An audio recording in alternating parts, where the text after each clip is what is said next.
Good evening. Bobby G and I want to welcome you to another episode of Haunted Homemaking. Hello. What are we doing tonight, G? Tonight we're giving me $20. Close, but not quite right. We are going to do a little bit of stabbing. Oh, so you're finally doing something cool for once. That's unlike you. Now you're speaking my language. What are we stabbing today? Bobby G, Huh? you rotten egg. You're not supposed to have that. Remember No. what happened last No. time? Give it here. Oi, don't be a rat bag. You give that back. That's mine. You're not supposed to have this.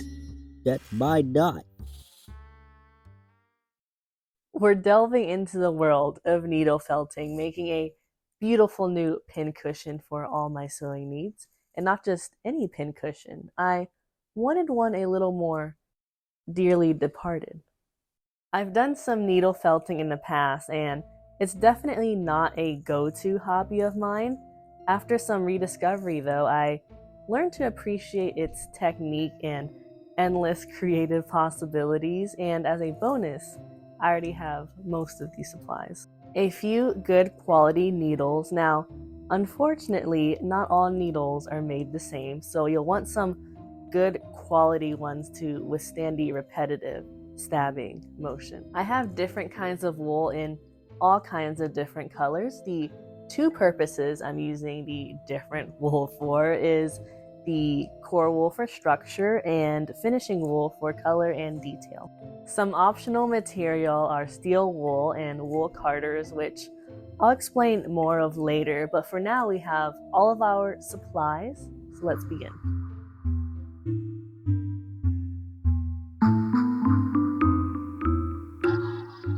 Before getting to the actual needle felting, I'm sketching a quick design.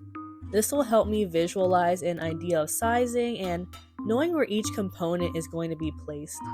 I'm thinking a few gravestones and a coffin, but you'll find towards the end I kind of deviated a bit from the original design as I didn't want things too crowded.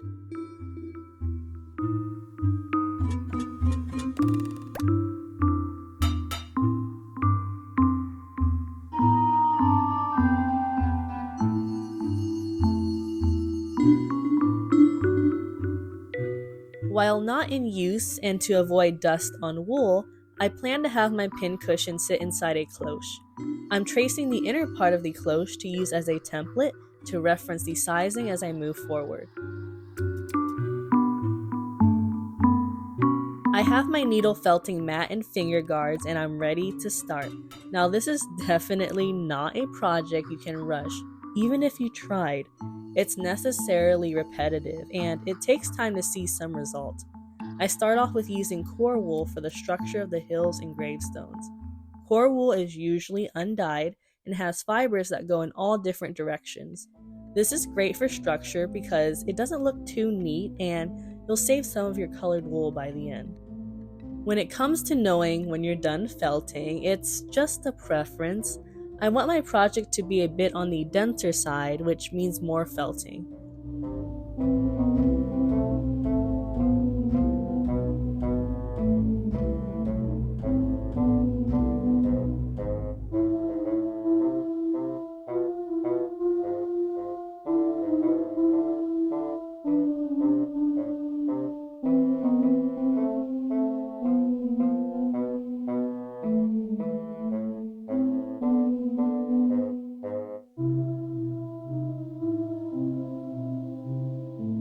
Some pincushions have steel wool inside to sharpen your pins.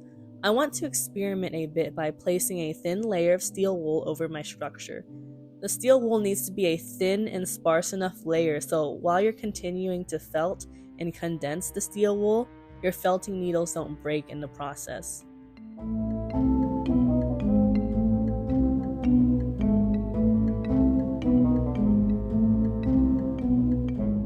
With the structure done, I can now add some color.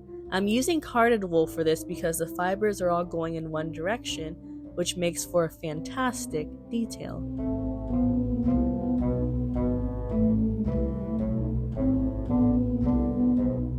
I could not, for the life of me, find my carding brushes, so I'm using a small pet brush to blend my colors. To show you an example, I'm pulling both colors through the bristles and creating a beautiful blended color.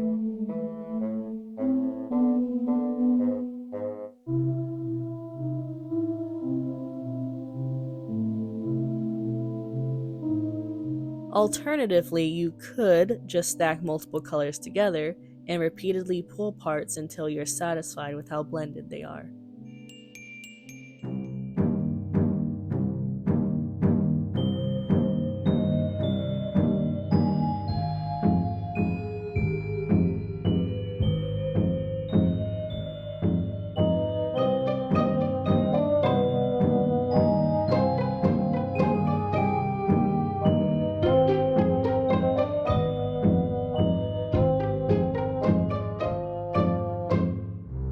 As I'm felting sections, I'm creating some movement by controlling the direction of my wool, which may just be my favorite part. Just look at those gorgeous swirls of green.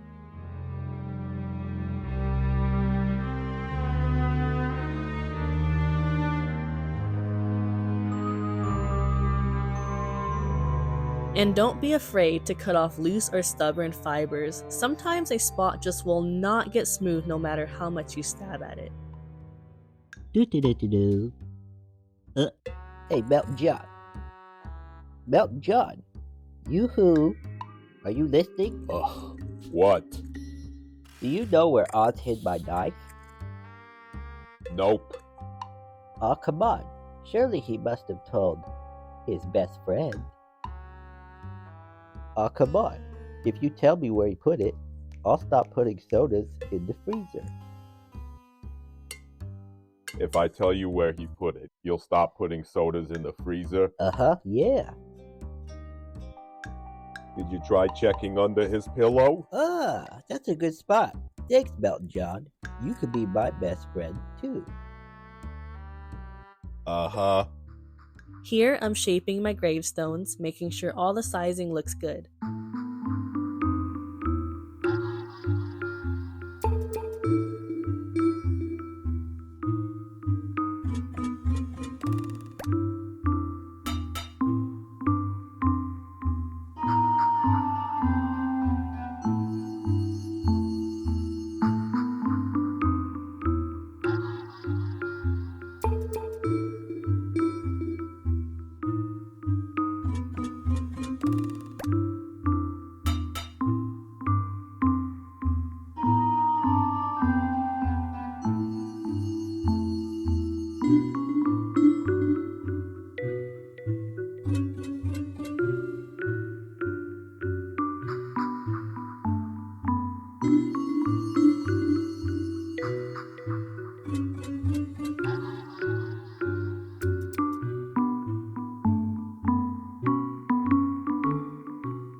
I have my gravestones and coffin done, and now for another favorite part of mine, adding details like moss and aging.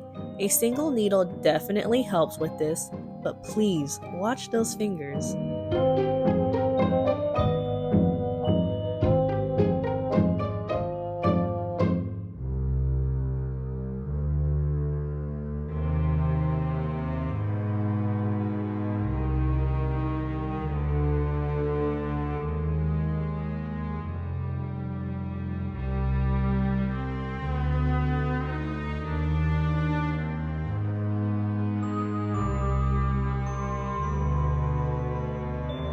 I could not resist and absolutely needed to add a small jack-o'-lantern, which you'll see in the reveal.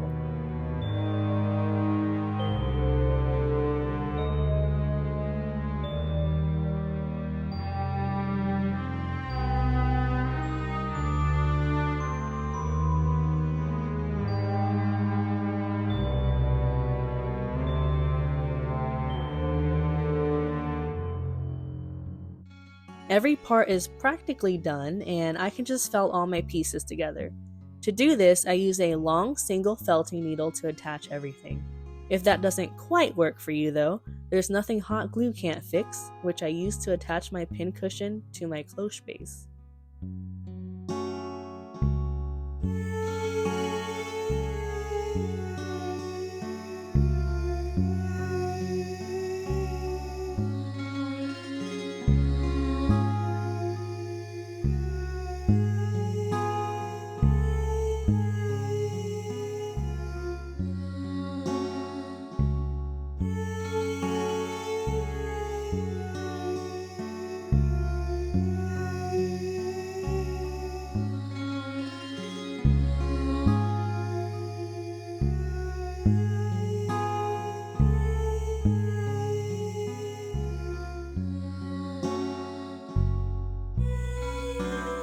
With our pincushion finished and before the reveal, I do want to talk about these absolutely amazing pins from PinkDragonflyCrafts. Now, when I saw these pins, I just knew I had to get my claws on them, and they're the perfect tie-in to my cemetery pincushion.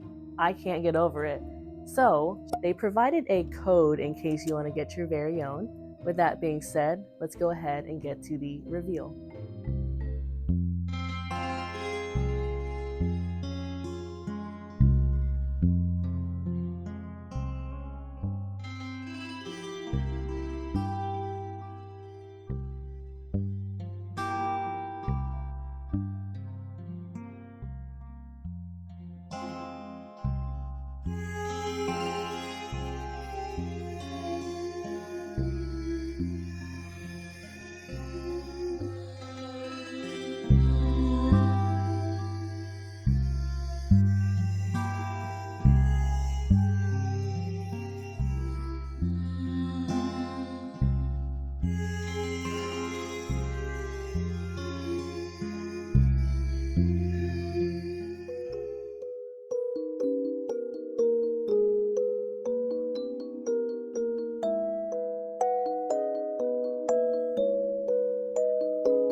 Thank you for joining us on this very pokey episode of Haunted Homemaking. I hope you enjoyed, and I'm so glad I rediscovered needle felting. It's honestly so relaxing. I just put on some music or a podcast and could stab away for hours. Anyway, thank you for tuning in. Please take care of yourselves, and remember to clean your dryer lint trap after every load of laundry is ideal. Okay, I'm back. I got my knife ready to stab. Bobby G, this is the end of the craft. This is the What? outro. You're kidding me. Say bye, Bobby G. Bye. You're kidding me. You're kidding me.